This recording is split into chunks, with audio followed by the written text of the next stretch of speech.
ഇന്ത്യയുടെ ആത്മാവ് കുടികൊള്ളുന്നത് ഗ്രാമങ്ങളിലാണെന്ന് മഹാത്മാഗാന്ധി പറഞ്ഞിട്ടുണ്ട്. വൈവിധ്യമാർന്ന ജീവിതശൈലി പുലർത്തിപ്പോരുന്നവരാണ് ഗ്രാമീണർ. പ്രധാനമായും ഭക്ഷണരീതി, വസ്ത്രം, പാർപ്പിടം. ഉത്തരേന്ത്യൻ ഗ്രാമങ്ങളിൽ ഒഴിച്ചുകൂടാൻ പറ്റാത്ത രണ്ടു സാധനങ്ങളെക്കുറിച്ചാണ് ഈ പറയുന്നത്. ഗ്രാമങ്ങളിലൂടെ നടന്നു നീങ്ങുമ്പോൾ എവിടുന്ന് നോക്കിയാലും ഇങ്ങനെ രണ്ട് ഹട്ടുകൾ കാണാൻ കഴിയും.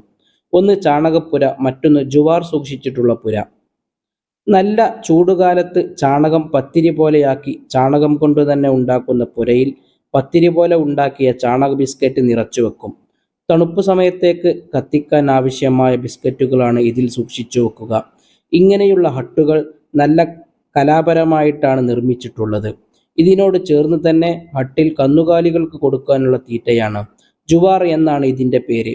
ഈ ഭക്ഷണം കഴിക്കുന്നതിലൂടെ എരുമകൾക്ക് കൂടുതൽ പാൽ ലഭിക്കുന്നു. ഇപ്പോൾ ഇതിൻ്റെ കൃഷി സമയമാണ്. ഇളം ജുവാർ പച്ചയായി അരിഞ്ഞെടുത്ത് ഈ മെഷീനിൽ വെച്ച് ഇതുപോലെ കട്ട് ചെയ്യുന്നു. പച്ചയായും തീറ്റ കൊടുക്കും, ഉണക്കിയും. ഇപ്പോൾ ഈ മെഷീൻ ഉപയോഗിച്ച് മുറിച്ചെടുക്കുന്ന ജുവാർ ഈ ഹട്ടുകളിലാണ് സൂക്ഷിച്ചു വെക്കുന്നത്.